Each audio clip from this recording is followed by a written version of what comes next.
कलयुग में स्त्री और पुरुष का व्यवहार कैसा होगा, इसका विस्तार से वर्णन मिलता है। आज का मनुष्य यदि इन ग्रंथों में किए हुए कलयुग के वर्णन को पढ़ेगा तो वह भयभीत हो जाएगा।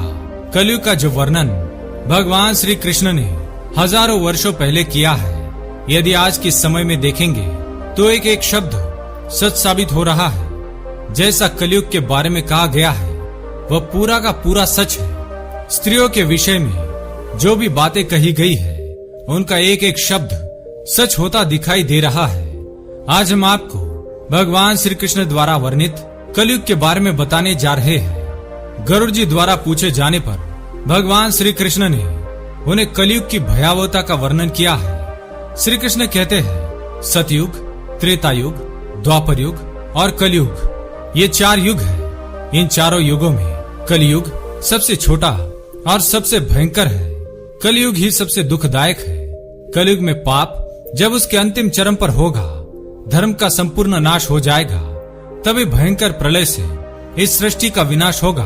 भगवान श्री कृष्ण ने कलयुग में स्त्री और पुरुष कैसे होंगे, उनके कर्म कैसे होंगे, उनका व्यवहार एवं स्वभाव कैसा होगा, इसके बारे में बताया है। आइए आपको संक्षिप्त में बताते हैं पुराणों में कलयुग का वर्णन किस प्रकार से किया है। सबसे पहली बात, बलवान पुरुष ही सबका स्वामी होगा। गरुड़ पुराण के अनुसार चाहे वह किसी भी कुल में जन्मा क्यों न हो, जो बलवान होगा वही सभी का स्वामी होगा। वह सभी वर्णों से कन्या ग्रहण करेगा। दूसरी बात, कलयुग में जिस भी व्यक्ति के मुख से जो कुछ भी निकल जाएगा उसे ही शास्त्र समझा जाएगा। कलयुग में ढोंग और पाखंड उसके अंतिम चरम पर होगा। इस समय मनुष्य पिशाच, दानव, मुर्दे, मशान, ढोंगियों की पूजा करेंगे, उन्हें ही देवता मानेंगे। उन ढोंगियों को देवताओं के ऊपर स्थान दिया जाएगा अथवा उन्हें देवताओं का अवतार मानकर उनकी पूजा की जाएगी। तीसरी बात, कलयुग में उपवास, व्रत, दान, धर्म, तप आदि प्रकार के कार्य लोग अपनी इच्छा के अनुसार करेंगे। कोई विधि का पालन नहीं करेगा। उपवास एवं व्रत में लोग किसी भी चीज का सेवन करेंगे। चौथी बात, कलयुग में थोड़ा सा ही धन प्राप्त करने पर लोगों को धनवान होने का गर्व हो जाएगा। मनुष्य धन का उपयोग दिखावे के लिए करेगा। हर कोई स्वयं को धनवान दिखाने में लगा रहेगा। पांचवी बात, जो पति धनहीन होगा अथवा जिसके पास पैसा नहीं होगा उस पति को स्त्रियां छोड़ देंगी। और कलयुग में धनवान पुरुष ही स्त्रियों का पति होगा। जो मनुष्य अधिक धन कमाएगा वही स्त्रियों का स्वामी होगा। छठी बात, कलयुग में मनुष्य केवल दूध के लिए गाय को पालेगा, लेकिन गाय की कभी सेवा एवं पूजा नहीं करेगा। सातवीं बात, कलयुग में मनुष्यों का सारा धन घर बनाने में ही खर्च हो जाएगा। वह दान धर्म कभी नहीं करेगा। प्रत्येक मनुष्य की बुद्धि केवल धन कमाने में लगी रहेगी। वह ईश्वर में अपना मन कभी नहीं लगाएगा। आठवीं बात, कलयुग में स्त्रियां केवल सुंदर पुरुष की कामना में स्वेच्छाचारिणी होंगी। वह सुंदर पुरुष की राह में वह शास्त्र, दंड, धर्म किसी को नहीं मानेगी। सभी स्त्रियां पापी तथा व्याभिचारी पुरुषों से ही प्रेम करेंगी। सदाचारी और धर्म के पथ पर चलने वाले पुरुषों से सभी स्त्रियां द्वेष करेंगी। नवी बात, कलयुग में मनुष्य को अन्याय करके धन प्राप्त करने में आनंद महसूस होगा।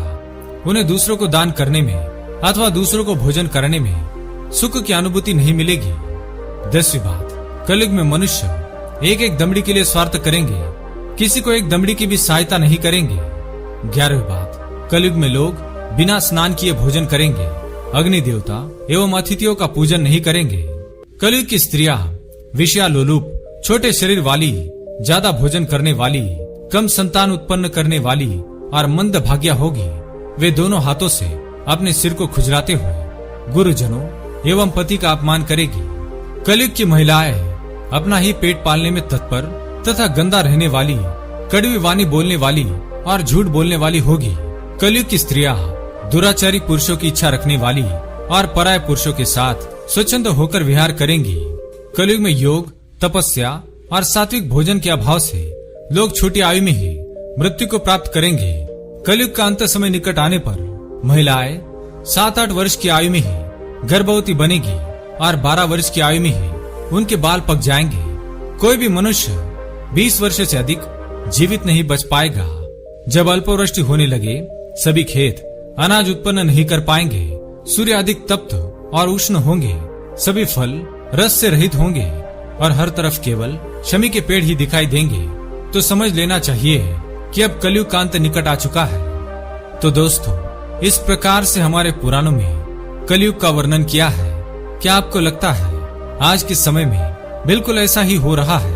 तो कमेंट में जय श्री कृष्ण अवश्य लिखें, साथ ही चैनल को सब्सक्राइब करें। धन्यवाद।